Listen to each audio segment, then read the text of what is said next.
Good morning. That is crooked. It is 6:57 a.m. Yes, I slept in today. I got 8.5 hours sleep and it felt amazing.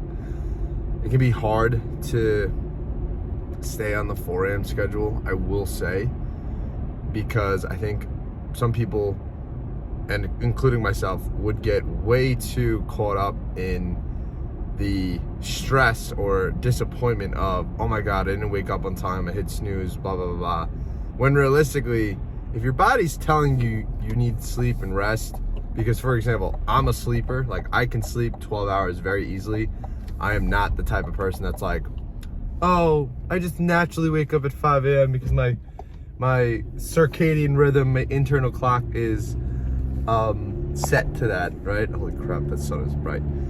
But other than that, slept great. Heading to the office right now. And yesterday we had our quarterly leadership meeting. We were missing a staff member. Our head trainer had her second baby. Congrats on the second baby. And it was overall a great meeting.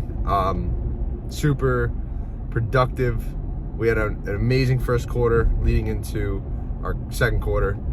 And it kind of had me thinking about the biggest opportunity I see for small business owners, especially in service-based businesses, and how it really can help make you stand out to large competitors and things like that. So we are at the office. I am number 3 here, and I will see you in there.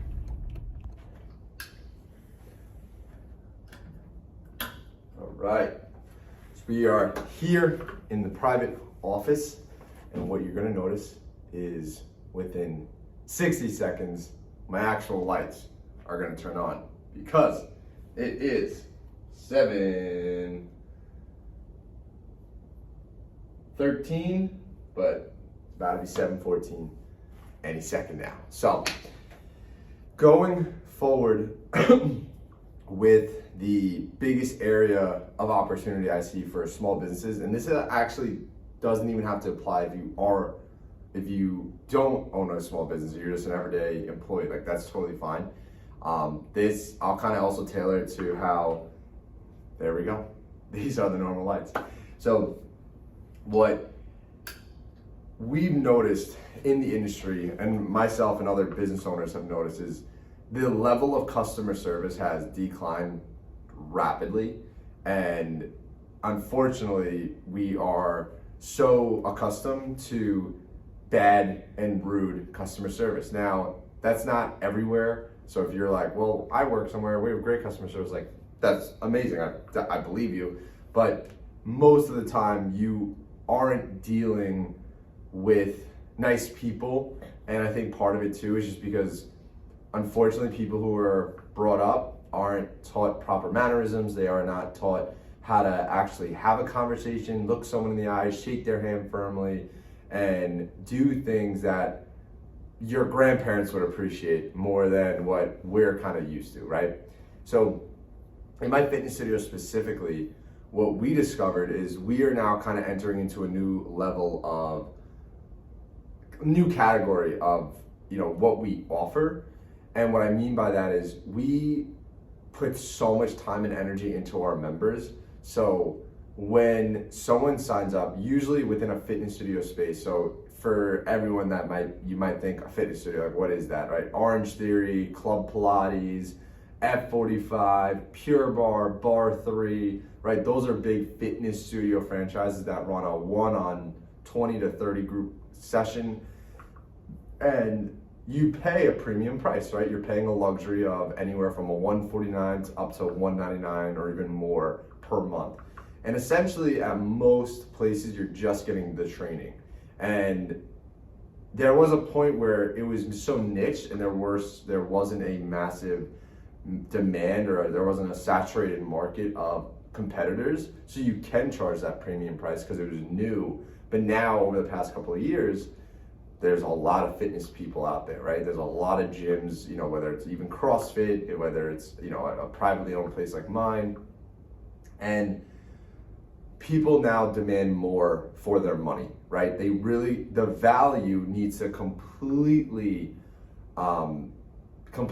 override the price. So you essentially you want people to say, I would pay even more for what I'm getting, or what I'm getting, it's well money spent. And part of what we do is not only do you get the workouts, right, but we have you work with a member success manager, so you're working one-on-one with someone who's actually going to be making sure you hit your goals. We track all our members' attendance, right? So if someone doesn't show up for a week, they're going in this cycle, and we are calling you until you answer, right, in a very positive way, to hold you accountable and get you in for the next class. And we do this because we want to show people that we care, and we also want to make sure that people know, like, fitness is hard, it's not easy, so we want to get you in and we want to keep you consistent. Like, we are here, this is Tough Love, we're here for you, because that's not only going to benefit their physical goal, but really their mental health. So with customer service, you know, if you were to come to my current studio, in the future, if you're watching this, we might have multiple. Probably we'll have like anywhere from 2 or 3. But you will notice that the level of customer service we strive to, you know, be with our members is actually making people feel heard, listening to them, talking to them, smiling, waving. You know, if you saw what we do for our new members when they come in, we send them a custom video, we have a welcome sign, we applaud them after class, like, we congratulate them for showing up. And in any industry, just the simple fact of being really nice to people and actually caring and actually giving a fuck that I'm working with you, I want to help you as much as possible, and communicating at a very high level. That's the area of opportunity most small businesses and even medium to large businesses are sometimes overlooking. And that's when you get on the phone and the person is very rude, or you're at the cashier, you know, the cash register, and the cashier is just miserable. What happens is there is a hard line, you know, for the workforce. It's hard to find good people, especially with demand going up, prices going up. You can't pay your people as much. But what a lot of businesses don't realize is that's what's affecting their retention, right? People coming back is rude customer service. And when, just always remember, and I think one thing I've definitely learned is I don't know what's going on in this other person's life. Like, maybe they're just being rude because they had a death in the family or something dramatic happened, right? I don't know. You know, I try not to really let that stuff get to me, but sometimes it's just upsetting because the standard a lot of these places hold is so low that it allows these low-level people to actually work in these customer service job areas, and they're just doing a lot more damage than for the business than they even realize. And unfortunately, we see this a lot in the medical field. And, you know, there's been countless times, and I speak with the receptionist on the phone, and she's just straight up rude, right? It sounds like they don't want to be there. They're rude. They're on the phone, and I get it. You're probably talking with people that definitely are, you know, probably just not being nice anyways. But you can't almost do anything about it because, like, if your insurance brings you to that one doctor, like, you can't fight it, so you have to go there. It's kind of like a monopoly regardless, because it's like, regardless, I'm here. Even the other day, I'm looking at new apartments, and I said in I think my second or first video, when I went, right, I called the realtor up, didn't ask for my name, my information, didn't get a text invite, like, or a reminder that we had a time that we're gonna meet the apartment. I go there, he is nowhere to be found, and I call them up, the office is closed, right? And it's like, that did upset me because it's like, that's now taking my time away. I physically drove to the location, so that's where if I waste my time, I get really mad. But doing the little things is so important. And it's not just doing your job, it's doing even more. And recently, you know, one of my employees, you know, he said how clients or something mention like, oh, what's good food to eat around here? And he's really not from the area realistically, so he doesn't know. And he was just like, I would imagine he was like, oh, I don't really know, I'm not from around here, right? And that's not his job. His job's not to tell people where to eat if they ask. But the area there is to go out of your way and really show that person, hey, I care about you. I have no idea what food. You know what? Let me go look up some food areas, and I'll tell you right now. I'll look at my phone, right? And a really good example of this, because people understand when you're going out of your way to do them a favor out of just pure generosity. And that's something I always do, because I always tell my team, and this applies just to being nice to people, you never know who that person's going to talk to or who they know. And if you go out of your way and have pure, actual intentions just to be kind and help people and go out of your way to help them, you never know how that law of reciprocity will come back to you. And if you don't know what the law of reciprocity is, that is when you give with no intent. You're not giving to get something back. You're just giving constantly, and the law of reciprocity means you will get it back eventually in some way. And I think a really good example of this is one time I was on the phone with a client, probably over a year ago.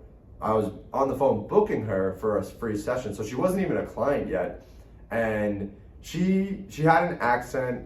She's from New York City. She's really smart. She was really cool, and she mentioned how she really loves hiking. And then I said to her, I was like, oh, do you hike around Long Island? And she said no. And I was like, oh my God, you need to get on the app. I was like, this app Trails. I'm like, hold on, I'm gonna look up 2 places for you. And long story short, it made the conversation 5 minutes longer. And I found like 2 trails for her. I sent her the app to download and told her all about it on the phone. I was like, this is the app, you download it, it gives you all these trails. And she was just like, thank you so much. Like, I've been looking for hiking trails. I had no idea about this app because I'm from New York City. Like, this is so awesome, right? And she's a loyal client now, right? She loves coming here, and she wrote us a kick-ass awesome review saying how she's gone to all other places, fitness related, and nothing has done what we've done at my fitness studio. And I honestly I think part of that is because that first interaction with her, I generally wanted just to help her find new hiking trails. And if, when I have to still talk to my employee, Zach, sorry, I shouldn't say his name, but employee, and just express like, yes, I totally get, like, you don't know, and it's fine. You probably handled it right in the way. He wasn't like, oh, well, I don't know, I don't live around here. He was probably like, oh, I'm so sorry, I don't know. But realistically, that is an opportunity for someone to go out of for you to go out of their way to help them.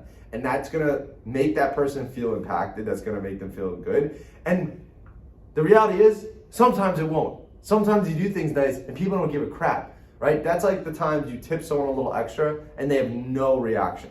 Then you tip someone extra and they're literally crying. Doing all these little kind acts and unnecessarily nice things from a working standpoint, just of being a normal human being, is such an act of kindness.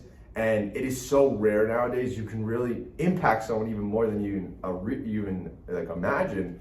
And that's like kind of like the life lesson, but also the work lesson. And within your business is do the unscalable and do the little things that are going to leave an impression forever.